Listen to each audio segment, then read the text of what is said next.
গণঅভ্যুত্থান যে ভিশন নিয়ে এগিয়েছিল, যে উদ্দেশ্যে আমরা রাজপথে নেমেছিলাম, সেইটা আসলে কতটুকু সফল করতে পেরেছে ইন্টারিম গভর্নমেন্ট?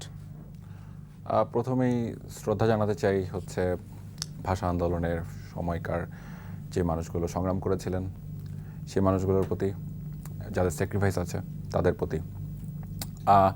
ইন্টারিম কতটুকু সফল? আচ্ছা, এখন যদি ইন্টারিমের একজনের বয়ান দিয়ে বলতে হয় তাহলে বলতে হবে 90% সফল। একজন লিখেছেন, সম্ভবত উনি প্রেস সচিব ছিলেন, শফিকুল ভাই, উনি লিখেছিলেন যে 90% সফল বা বলেছিলেন। কিন্তু আসলে জনগণের এক একজনের কাছে এক এক মাত্রায় সফল।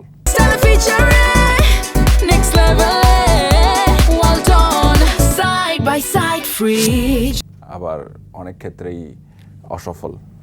কিন্তু সময় অনুযায়ী আমি বলবো যে বেশ খানিকটাই তারা সফল।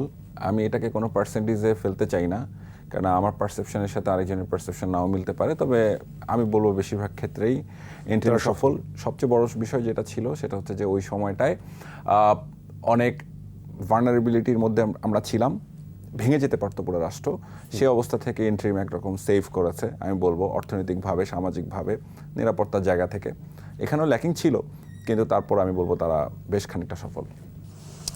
আমরা সবসময় দেখি আন্দোলনের অগ্রভাগে নারীরা থাকে, জি, নারীরা আসলে ঢাল হয়ে দাঁড়ায়, জি, নারীরা তাদের ভাইদের, তাদের বন্ধুদের হচ্ছে বাঁচায়। কিন্তু যখন আন্দোলন শেষ হয়ে যায় তখন নারীদের নানাভাবে ট্যাগ দেওয়া হয়।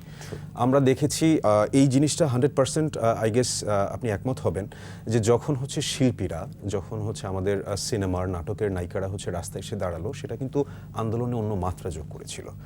কিন্তু যখন আন্দোলন শেষ হলো, প্রেক্ষাপট পরিবর্তন হলো, তারা কিন্তু নিরাপত্তাহীনতায় ভুগেছে। অনেক জায়গায় আপনার হচ্ছে তারা, আমি যদি বলি যে নর্মালি যে জিনিসটা হয় যে শোরুম উদ্বোধনে যাওয়া বলেন, কোনো কনসার্টে অ্যাটেন্ড করা বলেন, সব কিছুতেই কিন্তু তাদেরকে একটা আলাদা ট্যাগিং দেওয়া হয়েছে।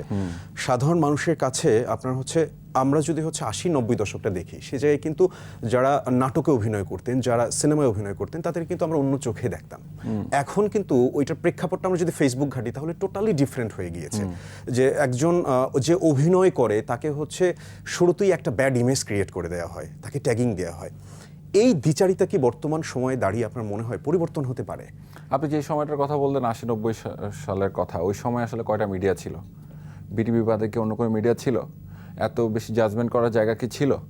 এখন আপনার কত মিডিয়া, কত রকম মিডিয়া, আপনার মোবাইলে মিডিয়া, প্রত্যেকটা মানুষ এক একজন মিডিয়া হয়ে উঠেছে। সো এক একজন মিডিয়ার আসলে এক এক ধরনের পারপাস থাকবে। যেমন আপনাদের চ্যানেলের পারপাস আছে একটা, আপনারা হয়তো এক একটা গভর্নমেন্ট এক এক সময় আসবে, তাদেরকে সার্ভ করবেন অথবা করবেন না, সেটা আপনাদের চয়েস। হ্যাঁ, সো আমাদের দেশের মেইন স্ট্রিম মিডিয়াগুলোতে আমরা দেখেছি বেশিরভাগ সময় গণমাধ্যম কিন্তু আসলে গণমাধ্যম কখনোই আসলে জনগণের পারপাস বেশিরভাগ ক্ষেত্রেই সার্ভ করতে পারে না। কিন্তু আপনি যদি আমাদের হিস্ট্রি হয়ে যান, আমি বলতেছি ওই জায়গাটা ইন্টারাপ্ট করি, যদি ওই জায়গাটা যদি দেখেন তাহলে হচ্ছে 21 টেলিভিশন, আপনি যদি আমাদের ওই জায়গাটা আমি আসতেছি আপনাদের 21 টেলিভিশন বন্ধ হয়ে গিয়েছিল পরপর দুবার।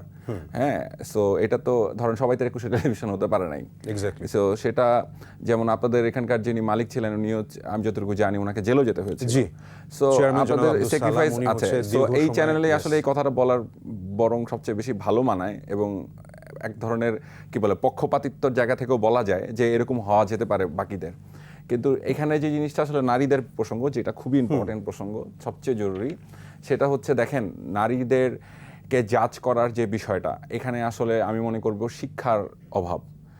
আপনি গত 17-18 বছরে যে শিক্ষা দিয়েছেন, যে অশিক্ষা, কুশিক্ষা এবং কুসংস্কারের মধ্যে আপনি সমাজকে বড় করেছেন, এবং দেদার্সে আপনি A+ এবং A- বিলি করেছেন, বিলি করেছেন। হ্যাঁ, লক্ষ লক্ষ কোটি কোটি মানে কুশিক্ষাতে বড় করা, অশিক্ষায় যারা সন্তানেরা ছিল, বা আমাদের ভাইয়েরা, আমাদের বোনেরা ছিল ছোট, তাদের পড়াশোনা ঠিক মতো হয় নাই, কিন্তু তাদেরকে আপনারা গ্রেড দিয়ে দিয়েছেন। তাদেরকে আপনি মোরাল জ্ঞান কতটুকু দিয়েছেন, নৈতিক শিক্ষা কতটুকু দিয়েছেন? একজন নারীকে যে সম্মান করতে হবে, ঘর থেকে শিখতে হবে, সেই জিনিসটা আপনি কতজনের ক্ষেত্রে করেছেন? সো দোষ তো আসলে অনেক ক্ষেত্রে অনেক অ্যাঙ্গেলেই দেওয়া যায়। মিডিয়ারও ভূমিকা আছে। মিডিয়া কিভাবে আসলে ট্যাগিং করছে, নারীকে কিভাবে দেখাচ্ছে, কিভাবে উপস্থাপন করছে। 80-90 সালের দিকে যে নারীদেরকে আমাদের মিডিয়া কিভাবে দেখাতো, সেটা সিনেমাতেও যদি আপনি দেখেন। ওই দিন ববিতা ম্যাডামের একটা শুনছিলাম, ইন্টারভিউ শুনছিলাম, উনি এখানে বলছিলেন যে ওনাদের পোশাক আশাকের ক্ষেত্রে ওনারা একটু বেশ শালীনতা মেনটেন করতেন। আমি এটাকে কোনো একটা ফ্রেমে আটকাতে চাই না, No, definitely not. সময়ের মধ্যে এটা চেঞ্জ হয়। প্রত্যেকটা দেশে একটা নিজস্ব Of কালচার course, আছে। যেমন ভাষার থাকে তেমন তো পোশাক আশাকেরও থাকে, এটা পরিবর্তনশীল, এটা হবেই। কিন্তু এখানে যে জিনিসটা আমার কাছে মনে হয় যে ধর্মীয় জ্ঞান, প্রপার যে শিক্ষা ধর্মীয় এবং মোরাল যেটা নৈতিক শিক্ষা এবং পারিবারিক শিক্ষা, এই তিনটা শিক্ষা যদি, আর প্রাতিষ্ঠানিক শিক্ষা তো বটেই, Definitely. এই শিক্ষাগুলো যদি ঠিকঠাক মতো হয় এবং আগামী দিনে ঠিকঠাক করা যায়, তাহলে হয়তো আমরা নারীদেরকে ওই ইনসিকিউর অবস্থা থেকে নিয়ে আসতে পারবো ফিরিয়ে, এবং তাদেরকে আমরা একটা সিকিউর সোসাইটি দিতে পারবো বলে আমার বিশ্বাস।